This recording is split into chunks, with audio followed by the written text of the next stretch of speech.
Hello guys, welcome back to Kpop Talks, and finally today we're going to talk about the 30 best Kpop songs of 2022 mid-year list.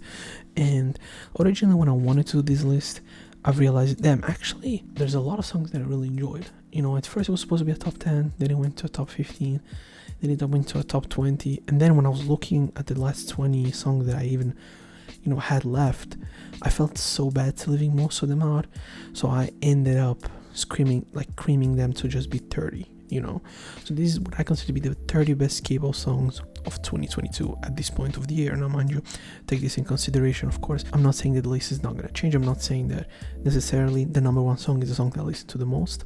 So it's going to be a nice mix of what I consider to be the best, the ones that I listen to the most, and the one that impressed me the most. So even if it's a group that I really like, but that's the type of style they've done a lot, it's gonna be way lower than maybe a group that I might not be the biggest fan of, but they've done something that really impresses me. So you'll see, I think there's quite a bit of variety in my opinion compared to even 2 years ago, and last year there was a lot of variety as well. Even though the year has been pretty good until this point, I would say apart from a month, maybe two, the rest has been great. So hopefully you agree with my list, and if you don't, let me know your top 5, top 10 of the year down in the comments below. So let's just get right into it immediately. The first song we have at number 30 is have a great debut, and I think it's their debut, I'm pretty sure it is, and I loved it. It's great, it's memorable, it's simple, but yet very, very, very efficient, and it's very, very effective to make them remember. There isn't that truly one group they're trying to copy, but they take inspiration from a lot of others and give their own sound to it. I love it. I think it's a great debut, and it really makes me hopeful for their future.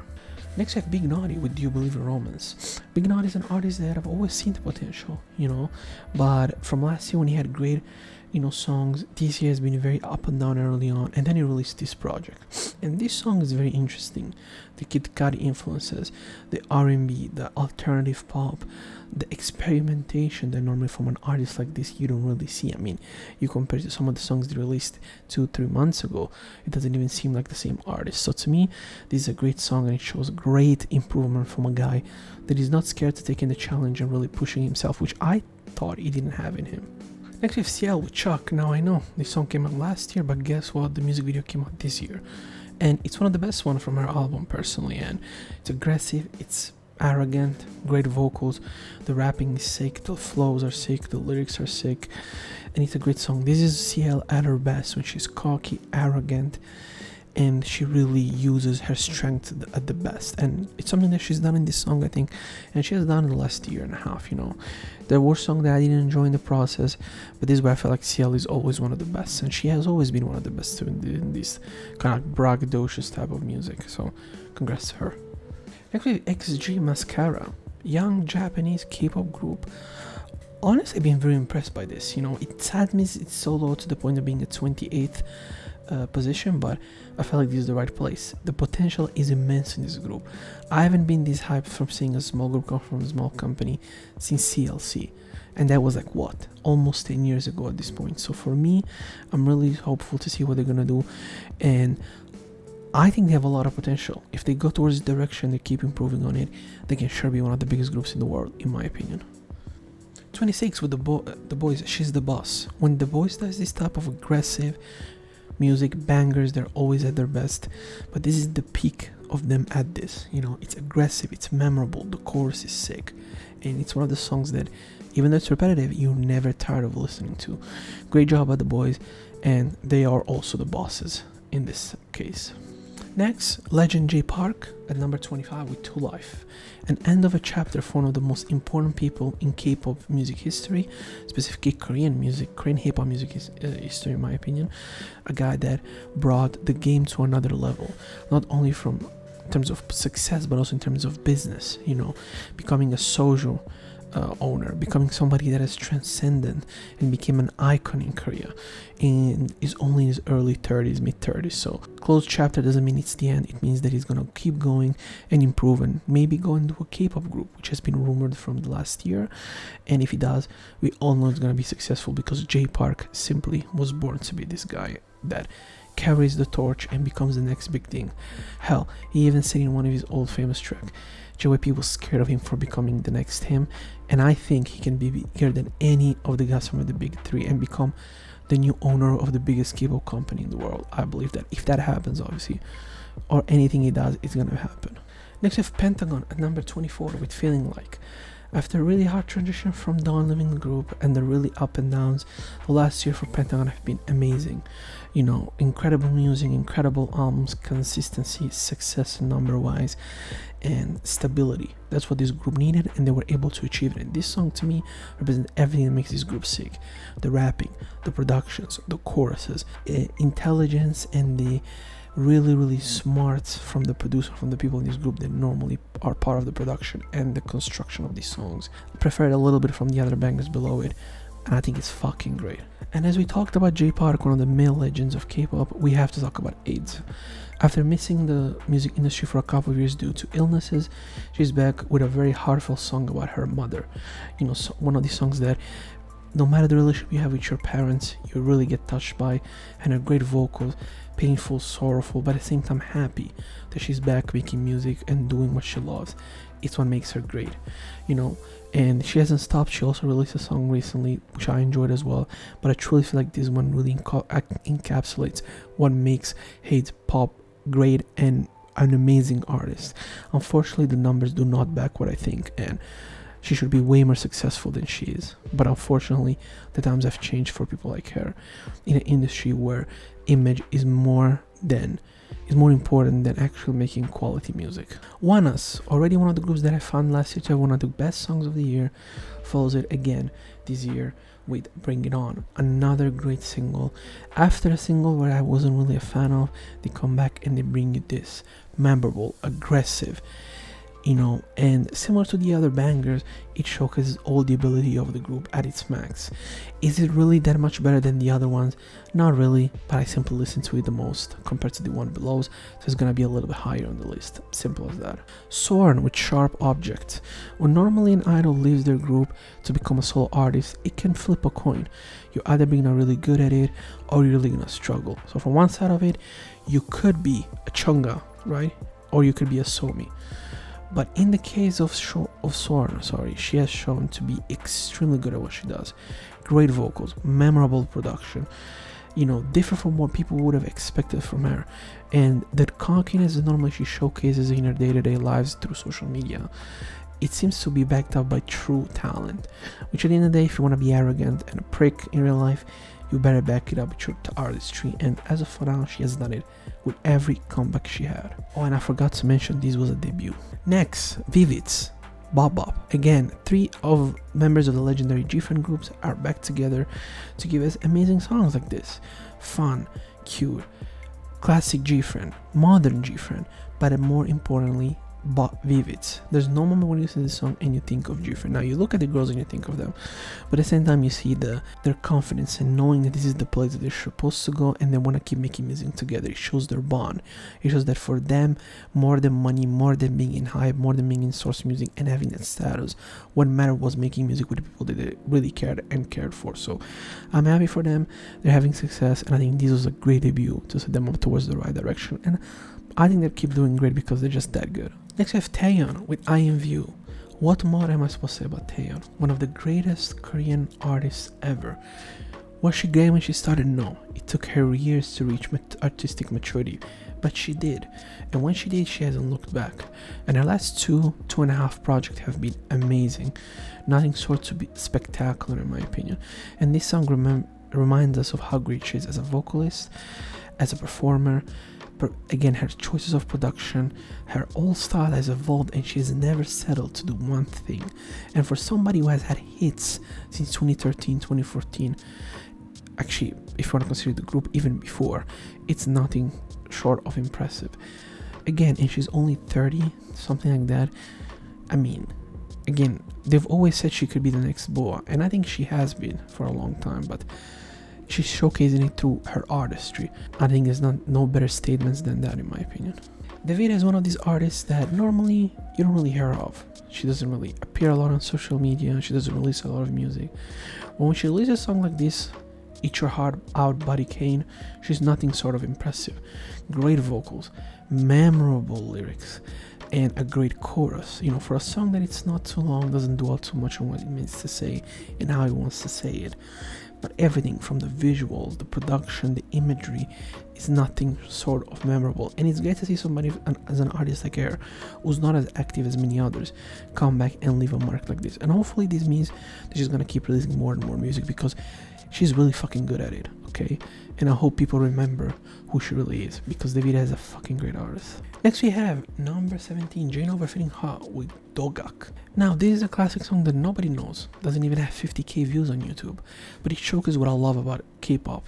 Small artists like JUANA and Ha, specifically more popular than him, working together and making a great song that is heartfelt, great production, amazing vocal by JUANA, and a great feature by Ha, who adds another layer to this song.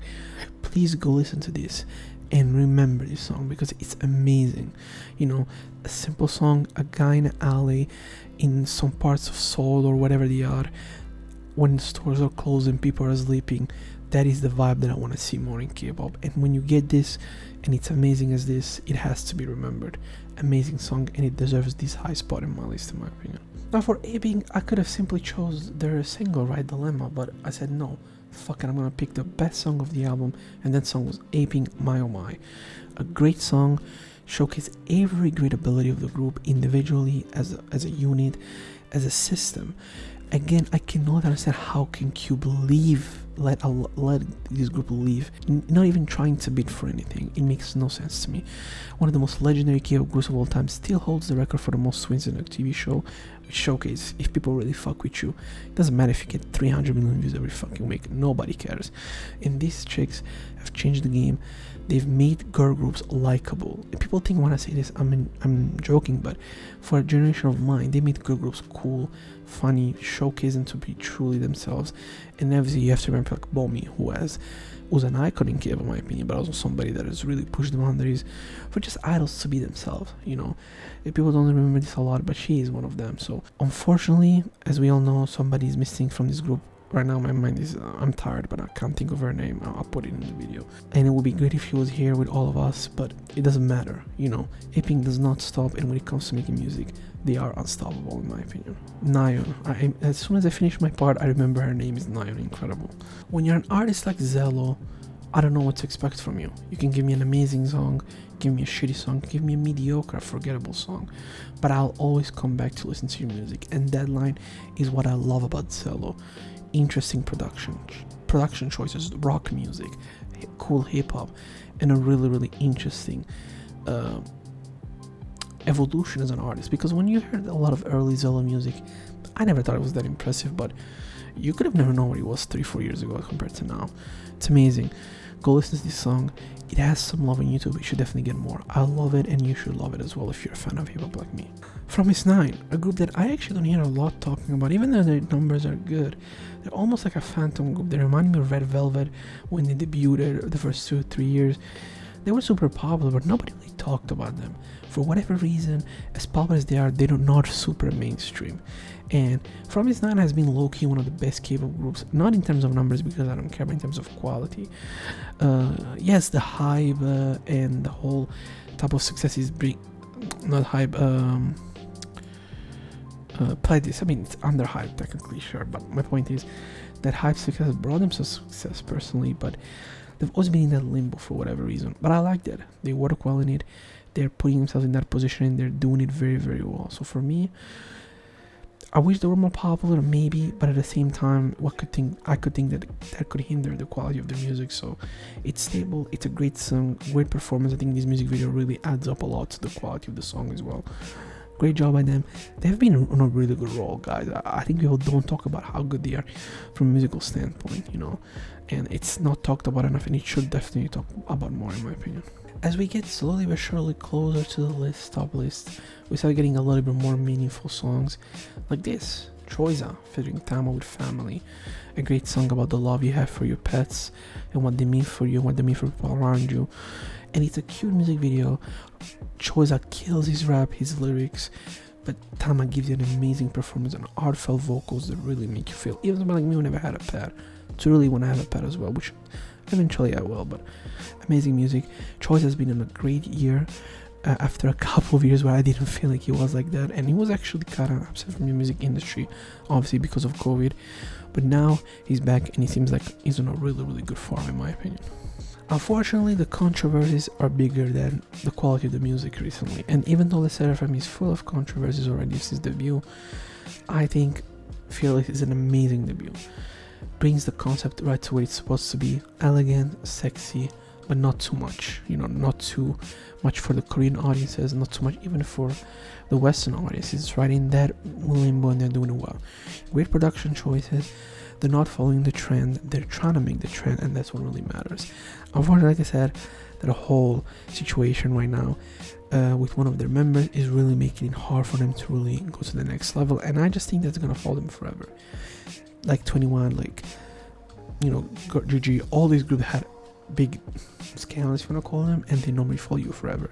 I don't think they're gonna stop them from being successful. I just think it's a fucking thorn in the ass that normally keeps prickling you and bothering you, and you can't really take it out. So it'll be interesting what they're gonna do, but quality of music is interesting, and also a lot of the girls seem to be really expressive. Obviously, Shirt Girl is my favorite member. Okay, she's been my favorite member for a long time, since the debut actually, and she probably will be. So I love it. Great music.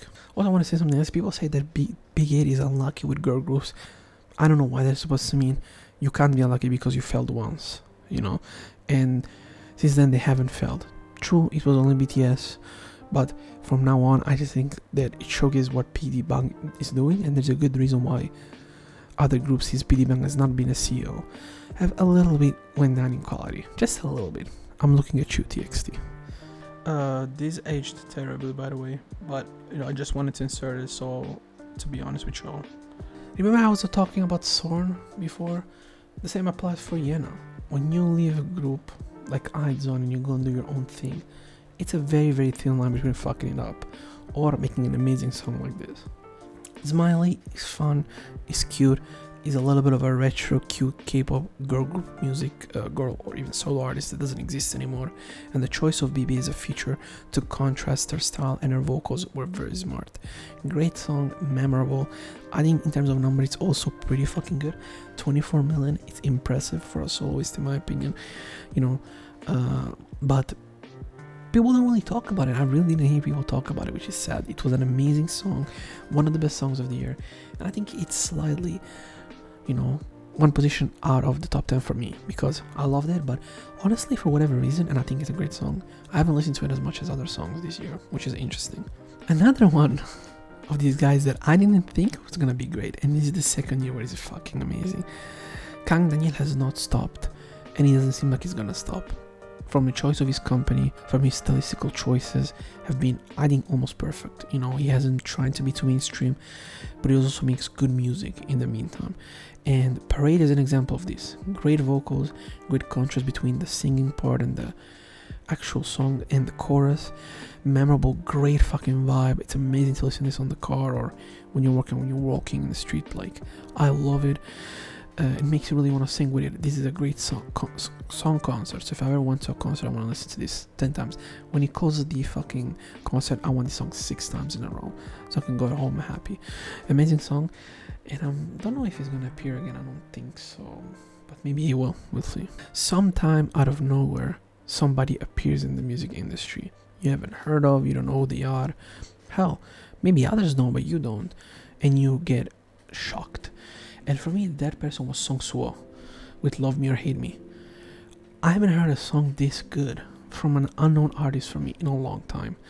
The vocals, the way they used her distortion on her voice, the rock elements, because this is a rock song in every way. Pop rock, alternative rock, whatever you want to call it. And it's done well, and it's done in a way that it's not cringy. It's obviously supposed to be aimed to teenagers because she's 17 or 18 as well, but it's done so well. The evidence I don't care about. It almost as good as when last year I discovered the Volunteers. Obviously, one could argue the Volunteers are better. They've been around longer. A lot of these people have way more years and experience than her, but she has potential. She has potential to be fucking huge. And honestly, if you're a fan of girl solo artists in Korea, women, the next 5-6 years look fucking good for all of us. Okay, if you're a fan of them, you're gonna be fucking happy because all these people have the potential. Even though I wasn't the biggest fan of Epic High's latest album, it felt to me it was very disjointed and a lot of the songs' stylistical choices were not interesting to me. Grey So Grey featuring JUANA is a great example of what I've always said. Doesn't matter, but when you have men who are over 40 who have lived really difficult lives on a mellow beat, kind of jazzy, but even kind of blues inspired, talking about their life and their difficulties and their fault, like unhappiness, it makes me feel good. It makes me feel like, you know, almost like I have an older brother, somebody that can almost teach me through their mistakes or through their, you know, experiences, you know. It's a weird way to explain it, but that's how I feel personally. And Grace Grave does it for me. Great vocals by JUANA, obviously, who had the amazing melancholic feeling to the nostalgic also feeling and kind of like regret in that chorus, but everything else by the other guys is amazing. Please, Epic High, go listen to them. I know they're doing well, but please go listen to them. They deserve to be way more popular than they are. It's ridiculous how much they're not talked about, in my opinion. Even by male fans, right? There isn't a lot of us in Kpop, but please listen, they're fucking good. And again, I didn't enjoy their album as much, sure, but it's still top 10 in my list this year easily. Amber Liu was my first Kpop crush. Part of my favorite group ever, FX. You know, years ago she decided to want to mainly work in China and America and do more independently stuff. And while her music originally was interesting, I wasn't the biggest fan of a lot of her decisions. But again, somewhat like Beautiful, that EP, there is an element here of honesty here. An amazing song about her friend who has passed away a long time ago. And the simplicity from the production choices, the simple guitar, simple vocals, simple lyrics. The music video is very simple. That's where Amber is at her best. It's incredible to me how people don't talk about Amber. Like, she's one of the most important people in K-pop. I've always said this. Her importance for female K-pop idols is ridiculous. Nobody talks about what she's done. But there's idols who we want to give credit to who have done nothing, who have done not even half of what she's done to make women more accept women more in the Korean industry and in Korea in general. You know, her honesty, her being true to herself. And SM, we can criticize a million things about them, but allowing others to be themselves is one of the things I can never criticize them for. For whatever reason, they always do it well. And Amber has evolved. She's now a mature artist. You can hear it even in her latest project. There's a maturity in her that before it didn't feel like that. Even when she released Rock Rouge, yes, it was a solid project, but it felt like, oh, a bunch of friends, let's do music like we were 18 or 20, you know, a small group, a bunch of friends in the music video, and it wasn't bad. But now, a little more maturity, a little bit more refinedness, but still that feeling of we want to do things like we were kids is still there, but it's done in a more tasteful and a more, I think, mature way. And I think this song deserves top 7. It should be top 5, maybe even top 1. Maybe My Heart is my favorite song of the year, but top 10, amazing. Please go listen to this song. I mean, this song has 57,000 views. It's ridiculous to me. I'm not saying it should have 10 million, but at least 500k. You know, and I'm not saying because I think numbers matter, but for an artist like her, she deserves more recognition with her ability. I love this song and you should love it as well. Amber, keep going because you're just gonna get better and better and better. So I don't know what idiots have been saying this, but people have been saying that Brave Girls have flopped. I don't think people listen to their music. Thank You is one of the best songs of the year. Amazing song. When do you hear this type of production, this type of choruses, this type of pre-choruses, this type of, like, you don't hear them in K-pop. And the only one is because Brave Brother, it's actually a fucking great producer. And since now he actually can make money from them, he's actually putting effort, like the fucking, let alone the fact they made him waste years of their careers. Now people have been talking about them not signing back. There's a chance. People, they're in their early 30s. You know, most women in Korea, by the time they're in the mid 30s, they want to settle. I'm just saying this as a general number. Of course, I don't know them personally, but I wouldn't be surprised if tomorrow decides to fucking quit. It wouldn't be surprising. You know, they've made decent money to probably go and do whatever they want. But this song is amazing, incredible song. I mean, it stuck in your head.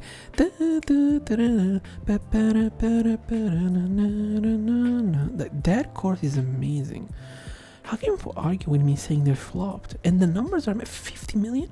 I've always said this. Stop thinking that it's important to be popular in America. If you're popular in Korea like them, you can work for the next 20 years and be sad. Being big in America like 80s can only carry you so far. I've always said this a million times. It's important to be famous domestically to work 10 times more. And they're gonna be on television, on radio, on modeling and other stuff. They'll do it. I'm pretty sure they're doing it now. They're on commercials everywhere. They're doing great, and I'm happy because they deserve it. The music is fucking incredible. A BTS hater, some might think of me if you look through a lot of my videos, but I love BTS. It's just that I felt that from 2018ish, but more 2019 really, since they released Boys With Love and later on, they haven't beat themselves. You know, they were fabricated. There was a lot of bullshit, and you can see that propaganda even through fans and through the company.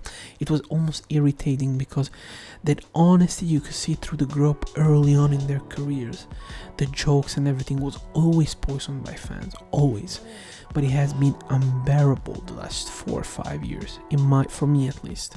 Somebody doesn't like fandoms like that, it even bothered me more. But listening to this music made me realize why I love BTS.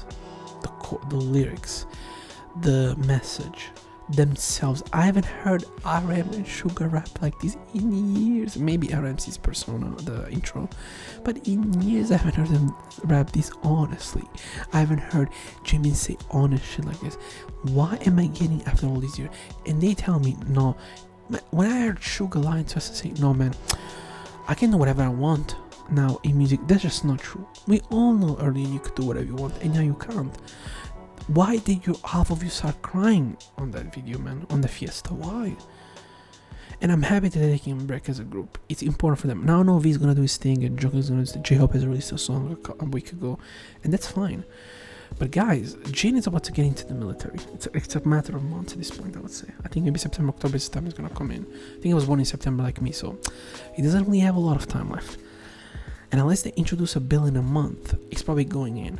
So slowly they're gonna start getting into the military. Unlike when I was a kid, Super Junior, what else would be at the time? Shiny, they started getting into the military quite early. Big Bang, I remember. All of a sudden, you will feel that, so it's I'm happy. This is an amazing song, a great message, and truly BTS. If you're a fan of BTS from recent years, you listen to this and you tell me if it's the same. It doesn't feel like it's the same at all. It's honest, it's true, and why there's only references for the most part to way older songs. Why is that? If everything they've done recently is that. So I love it. Again, for me, this is one of the best songs ever as a single. I really believe that. It's up for there for me with Spring Day and this type of things. And I want to see more of this. Stop with the fucking bullshit about going for Grammys. Nobody cares about Grammys. If you didn't win Grammys, who cared? Who cares? It's like, imagine people not thinking Kubrick is one of the best directors of all time because he never won Best Director at the Oscars. Nobody takes the Oscars seriously, and you shouldn't take the Grammys seriously. Number 4, Red Velvet, Feel My Rhythm.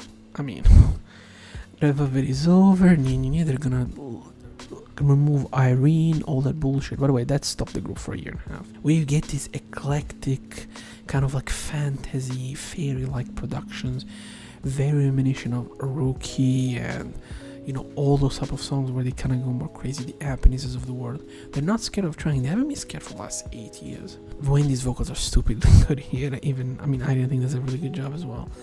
The group is amazing. Red Velvet keeps being, I think, the group with the best discography ever. I think it's them, Big Bang. Maybe people could argue GG. I think it's very hard to argue things like BTS, but you could. But I think these 3 groups are by far 9%. I think Red Velvet has that. The only song I didn't like, Zimzalabim, the album was fucking amazing as well. So again, we shouldn't even talk about it. Red Velvet is one of the greatest groups of all time. Pretty easy. And I think they have the greatest discography ever. Easy for me. Big Bang with Still Life. Listen, we kind of have to get sad, I guess, a little bit melancholic, but I'm happy that Big Bang is back. Everybody's themselves. Everybody references old music they've done and their style. Everybody has their distinctive style, which is one thing that made Big Bang really popular. Everybody's always themselves, and even in their own songs. Saying top like that, like you see top and kind of like the lyrics by top are crazy. They really make me feel bad because he's somebody that I always respected. He's one of the best rappers I think in K-pop history, and he was one of the first true rappers. And the song is kind of like a goodbye. I'm tired of being this under this light. He's definitely gonna come back on music. He's always talk about he has left YG. Like, I don't know if that song has, but I know Taeyeon hasn't. I know GD hasn't. So it'll be interesting to see what to do. I just don't see GD really want to leave, even now that YG's brother is back. Maybe before I thought about it, I don't know, but you don't never know with these guys. They can do whatever they want. Music video is perfect, guys. We're talking about Big Bang, a group that I've seen people on Twitter insult. It's ridiculous. As I've always said, respect the people that have paved the way, because if you don't, you really think BTS has invented the wheel, guys. And I've always said this multiple times. It's not about being a fanboy, it's about being honest. And Big Bang is a fundamental group in Korean history, and somebody that everybody loves in Korea. Kids, old people, mature people, middle-aged, early 20s, late 20s, everybody knows them.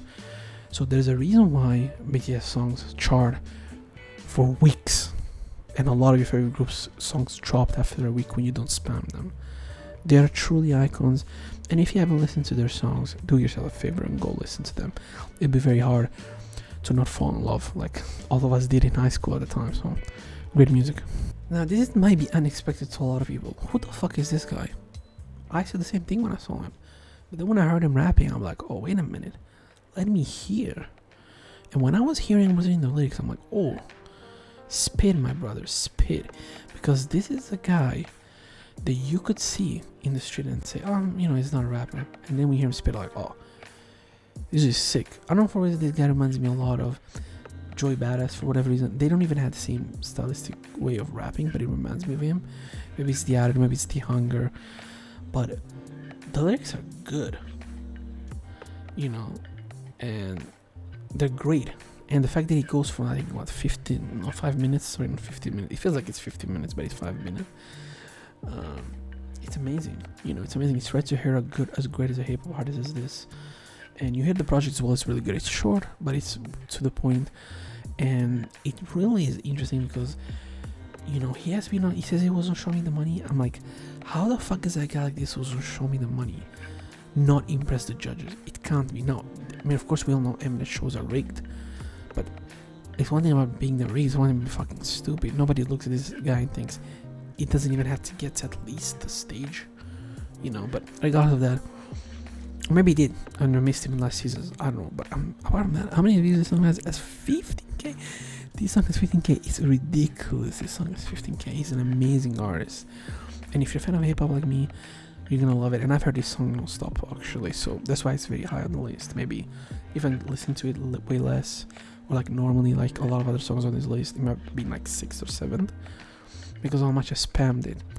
It deserves number 2, and I just think it's that good, honestly. I think it's better than most songs I've heard below, honestly. I think actually 99% of them, apart from maybe 1 or 2. Now, when we talk about legendary Korean singers, we never talk about Lee Soo-young, but we have to. And after 20 years, I think she was out, she comes back with one of the best songs and one of the best albums of the year. Now, mind you, I can tell you, lie to you, I was a fan. I didn't know who she was, but the moment I've heard this song, it's like I've known her for a long time, Her vocals, they feel like they're eternal, You could take her 1,000 years from now, 1,000 years in the past, they'll always feel fresh, they always feel like they're eternal, and she's eternal. She's an eternal artist. This song is amazing. I've never heard this good of a fusion of Korean traditional music and pop music. It's a great fusion, really. And this song is specifically, I would say, for 99% Korean traditional song, but the vocals are impressive, and the element of Chinese and Korean music, it's beautiful. It's memorable. It's not just beautiful, it's memorable, something you never forget. And this is not a question of if it's my favorite, how many times I listen to it. I listen to this song a lot, don't get me wrong. And it is one of my favorite songs, but this song is by far the best one of the year. When I went back and wrote the list, she started on 10-15, and the more I kept going, the more she went up and up and up and up and up. And all of a sudden she was number 1. She's easily the best song of the year. Uranus is the best K-pop song until this point of 2022. I think by far. amazing song, and you should think the same because it is fucking great.